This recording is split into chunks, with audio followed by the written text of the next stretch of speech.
दोस्तों, सुशांत सिंह राजपूत केस में रोज कुछ न कुछ नया सामने आ रहा है और अब तो एनसीबी सुशांत के प्राइम सस्पेक्ट तक पहुंच चुकी है।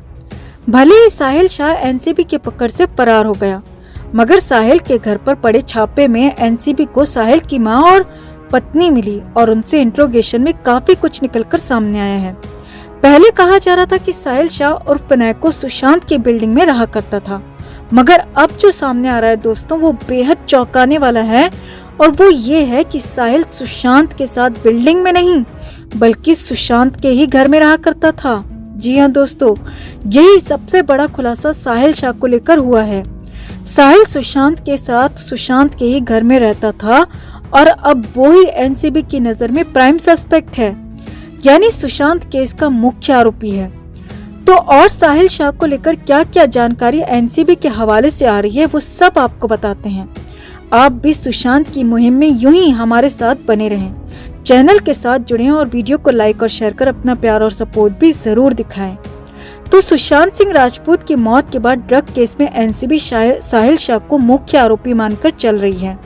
मिली जानकारी के मुताबिक एनसीबी ने साहिल शाह से जुड़े 2 तस्करों को गिरफ्तार कर लिया है। वहीं साहिल शाह की तलाश एनसीबी ने शुरू कर दी है।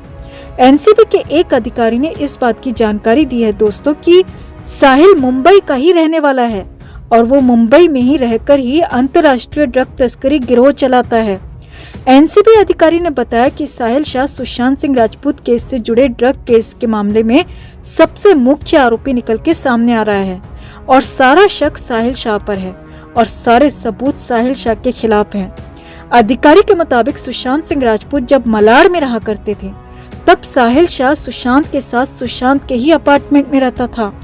दिन रात 24 घंटे साहिल सुशांत के साथ रहता था दोस्तों। और हैरानी देखिए कि इस बात की जानकारी अभी तक किसी को भी नहीं थी। अब तक तो सुशांत के बांद्रा वाले घर और उसमें रहने वाले स्टाफ के बारे में एजेंसियों को पता था, मगर मलाड में सुशांत के साथ साहिल रहा करता था, इसकी जानकारी किसी को नहीं थी। साहिल के बारे में हम आपको पहले भी बता चुके हैं कि 14 जून से 1 साल पहले से ही वो गायब था, किसी का कांटेक्ट में नहीं था। मगर अब जो सामने आ रहा है वो ये है कि सुशांत के पीछे ये साजिशें मलाड वाले अपार्टमेंट से ही शुरू हो गई थीं और एक सर्कल की तरह, जी हाँ, एक गोल घेरे की तरह साहिल शाह, ऋषिकेश पवार, श्रुति मोदी, रिया चक्रवर्ती, शौविक चक्रवर्ती, दीपेश सावंत और सैमुअल मिरांडा सुशांत को घेरे हुए थे। मतलब दबी जुबान में जो कहा जा रहा है दोस्तों, वो ये है कि सुशांत की जिंदगी इन 6-7 लोगों की उंगलियों पर चल रही थी। इन सभी लोगों ने सुशांत को घेरा हुआ था। सुशांत इन सब के बीच बुरी तरह फंसे हुए थे। ये सभी कहीं न कहीं आपस में कनेक्टेड थे। इस बात की जानकारी भी एनसीबी को मिली है और अब एनसीबी इनके लिंक को धीरे धीरे खंगाल रही है और अभी ये बातें सबके सामने धीरे धीरे खुलकर सामने आ रही हैं। दरअसल जब एनसीबी साहिल के मलाड वाले घर में पहुंची दोस्तों, तो साहिल वहां से फरार हो चुका था, मगर साहिल की मां और साहिल की बीवी से एनसीबी ने इंट्रोगेशन की और उसी पूछताछ में पता चला कि साहिल सुशांत को सालों से जानता था। साहिल सुशांत के साथ ही रहता था, इसीलिए वो सुशांत की दिनचर्या से लेकर सुशांत के दोस्तों, परिवार वालों और सुशांत के सारे प्रोजेक्ट्स की खबर रखता था। और जब सुशांत ने मलाड वाला घर छोड़ दिया था, तो उसके बाद भी साहिल की नजर हमेशा सुशांत पर और सुशांत की एक्टिविटीज पर बनी रहती थी। फिलहाल तो एनसीबी शिद्दत से साहिल की तलाश कर रही है दोस्तों, क्योंकि अगर साहिल मिल गया तो सारे तालों की चाबी मिल जाएगी और उसके बाद एनसीबी का मकसद है साहिल के सभी संपर्कों को तलाशना, जो कि सुशांत सिंह राजपूत के केस के ड्रग केस से जुड़े हुए हैं। यानी एनसीबी का अगला स्टेप ये है दोस्तों कि साहिल आखिर किसके जरिए सुशांत के घर तक ड्रग की सप्लाई करता था। क्या वो रिया चक्रवर्ती है, शौविक है, दीपेश सावंत है या फिर मिरांडा? आखिर किसके जरिए, किसके संपर्क के जरिए साहिल सुशांत के घर तक ड्रग की सप्लाई कराया करता था? इसकी जानकारी अब एनसीबी निकालने की कोशिश कर रही है।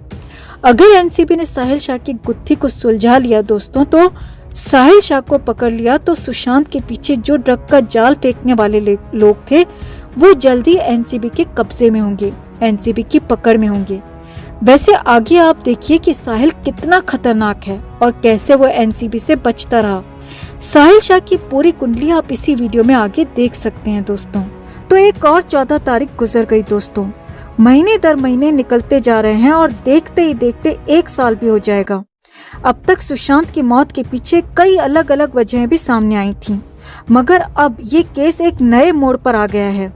सुशांत सिंह राजपूत की मौत के मामले में जुड़े ड्रग केस में एनसीबी ने प्राइम सस्पेक्ट की पहचान कर ली है। एनसीबी की टीम ने इस सस्पेक्ट के घर पर छापा भी मारा है। तो साहिल शाह उर्फ नाको को ये नया नाम सुशांत केस में निकलकर सामने आ रहा है। एनसीबी से मिली जानकारी के मुताबिक साहिल शाह मुंबई के मलाड इलाके में रहता है। वहीं उसके घर पर एनसीबी ने छापा मारा। सबसे अहम बात यह है दोस्तों कि साहिल शाह मलाड की जिस बिल्डिंग में रहता है, कभी वहां पर सुशांत सिंह राजपूत भी रहा करते थे। दोनों एक ही समय में एक ही बिल्डिंग में रहते थे। साहिल शाह की पत्नी भी एक टीवी एक्ट्रेस है, इसीलिए साहिल शाह सुशांत को बहुत अच्छी तरह से जानता था और सुशांत का भी साहिल से कनेक्शन था। ये बात भी निकलकर सामने आ रही है।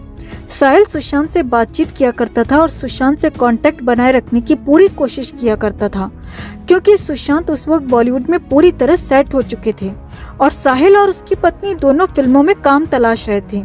अब जहां जिस बिल्डिंग में साहिल और सुशांत रहा करते थे, एनसीबी ने वहीं पर यानी कि मलाड वाले इलाके में ही साहिल के घर पर छापा मारा है, जहां से साहिल शाह फरार होने में कामयाब हो गया।